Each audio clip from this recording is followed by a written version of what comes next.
S6 news కి స్వాగతం. మంచిర్యాల జిల్లా దండేపల్లి మండలం మాదాపూర్లోని శ్రీకృష్ణ గోశాలలో కార్తీక బహుళ ద్వాదశి సందర్భంగా కార్తీక మాసంను పురస్కరించుకుని సామూహిక సత్యనారాయణ స్వామి వ్రతం నిర్వహించారు. ప్రముఖ చిలివేరి జ్యోతి శ్రీనివాసుల ఆధ్వర్యంలో శ్రీ హనుమాన్ చాలీసా పారాయణం, రుద్రాభిషేకం ఆచరించారు. 150 జంటలు ఒకేసారి సత్యనారాయణ స్వామి వ్రతం ఆచరించారు. ఈ సందర్భంగా పలువురు మాట్లాడుతూ గోశాలలో గోవుల సమక్షంలో వ్రతం ఆచరించడం ఎంతో విశిష్టమైందని తెలిపారు. కార్తీక మాసం సందర్భంగా శ్రీకృష్ణ గోశాలలో ద్వాదశి సందర్భంగా ఇక్కడ హనుమాన్ చాలీసా చేయడం జరిగింది. హనుమాన్ చాలీసాతో జరిగేది ఏంటంటే మనందరికీ తెలుసు, హనుమాన్ అంటేనే ఒక ధైర్యం, ఒక శక్తి, ఒక ఎనర్జీ. అలా మనం పారాయణం సామూహికంగా చేయడం వల్ల సింగిల్గా చేసిన దానికంటే ఎన్నో రెట్లు ఎక్కువ ఫలితం ఉంటుంది. ఆ రకంగా హనుమాన్ చాలీసా పారాయణం చేసినాం. సెకండ్ ఏంటంటే పార్థివ లింగానికి అభిషేకం. ఏ లింగంకు చేసినా కూడా మట్టి లింగం అనేది చాలా శ్రేష్టం. మట్టి తర్వాతనే ఏదైనా, మట్టి అంటేనే భూమాత. అలాంటి మట్టిని తీసుకొని పార్థివ లింగం చేసి ఆ మట్టి లింగానికి సామూహికంగా అభిషేకాలు చేయడం జరిగింది. ఇది కూడా సామూహికంగా చేయడం వల్ల దానికి ఇంకా ఎక్కువ ఫలితం ఉంటుంది. అందున ఇవాళ ఏకాదశి ద్వాదశి సందర్భంగా అలాగే సత్యనారాయణ స్వామి పూజలు కూడా చేశాము. సత్యనారాయణ స్వామి వైష్ణవ్ అంటే కృష్ణుడైన సత్యనారాయణ స్వామి అయినా ద్వాదశి అంటే చాలా ఇష్టం. అలాంటి ఇష్టమైన తిథి ద్వాదశి సందర్భంగా ఈ కృష్ణ గోశాలలో గోవుల సమక్షంలో చక్కగా అంటే వినాయక స్వామి ఉన్నాడు, ఆంజనేయ స్వామి, గోవుల సమక్షంలో సత్యనారాయణ స్వామికి సామూహికంగా సత్యనారాయణ స్వామి వ్రతాలు చేశాము.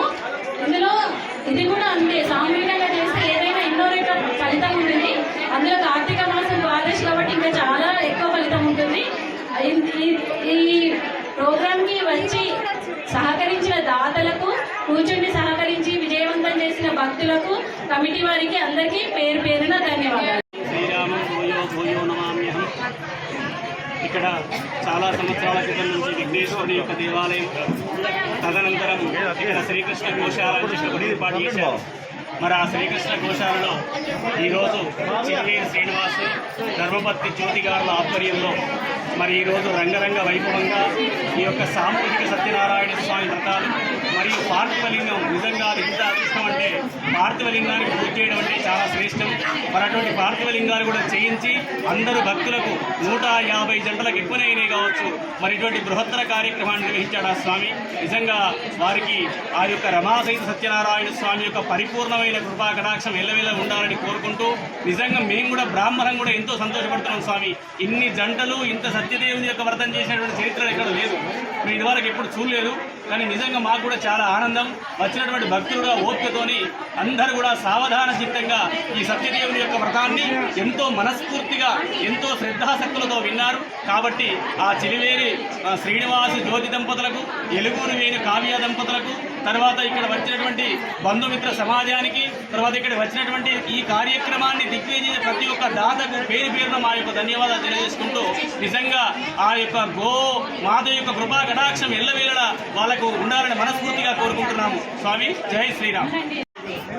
శ్రీకృష్ణ పరబ్రహ్మణ్యుల వల్ల ఈరోజు శ్రీకృష్ణ గోశాల మాదాపూర్లో మా సంకల్పం ఏంటంటే, మా శ్రీమతి జ్యోతి గారు మా ఆర్యవైశ్య మహాసభ జిల్లా అధ్యక్షురాలుగా ఉన్నప్పుడు ఈ గోశాలలో 102 జంటలతో సత్యనారాయణ స్వామి వ్రతం చేయాలని సంకల్పించినాము. కొన్ని కారణాల వల్ల తను మాజీ అయినప్పటికీ కూడా ఆ సంకల్పాన్ని మేము నిలబెట్టుకొని ఈరోజు ద్వాదశి కార్తీక మాసం సందర్భంగా ఈ గోశాలలో చాలా బ్రహ్మాండమైన కార్యక్రమం, భక్తుల సహాయ సహకారాలతో అందరూ కూడా చక్కగా సహకరించారు. ముందుగా హనుమాన్ చాలీసాతో ఈ కార్యక్రమం ప్రారంభమైంది. తదుపరి అభిషేకం, రుద్రాభిషేకం మరియు శ్రీ సత్యనారాయణ స్వామి వ్రతాలు సామూహికంగా మేము 102 జంటలు అనుకుంటే దాదాపుగా 140 పైచిలకు జంటలకు ఈరోజు ఈ కార్యక్రమాన్ని నిర్వహించడం మా అందరికీ మరియు గోశాల కమిటీకి కూడా చాలా ఆనందదాయకం. ఈ గోశాలను నిర్వహిస్తున్నటువంటి గుండం భూమయ్య వారి దంపతులు మరియు అటగురు వెంకటేశం దంపతులు, వెలుగురు వేణు దంపతులు, రేణుగుండ శ్రీధర్ దంపతులు మరియు గన్నారపు రాజేంద్ర దంపతులు అందరికీ కూడా పేరు పేరున శుభాకాంక్షలు తెలియజేస్తున్నాను. ఈ గోశాలలో మా వంతుగా కూడా అప్పుడప్పుడు ఉడతాభక్తిగా సేవ చేయడానికి మాకు కూడా అవకాశం దొరుకుతుంది. వారికి మా ఇద్దరి తరఫున కూడా మా కమిటీ వారికి, గోశాల వారికి, మరి బంధుమిత్రులందరికీ కూడా శుభాకాంక్షలు తెలియజేస్తున్నాం.